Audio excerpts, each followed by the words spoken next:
bismillahi irrahmani irrahim assalaamu aleykum wa rahmatullahi wa barakaatu. mbokk mi day laaj di wax ne ndax suuf ak i kër yoo xam ne ki ko moom da koy luye tax asaka dana ca war. tontu li moo di ne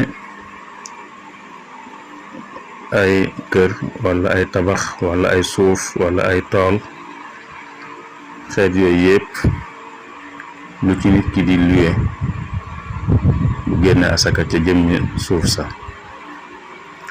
waaye lañ koy fay ca location ba loola bu matee lu asaka war ca lay génne asaka tamat at.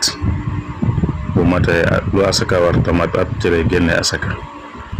kon asakay xaalis lay génne waaye du génne asaka ci suuf si wala tabax yi wala kër yi.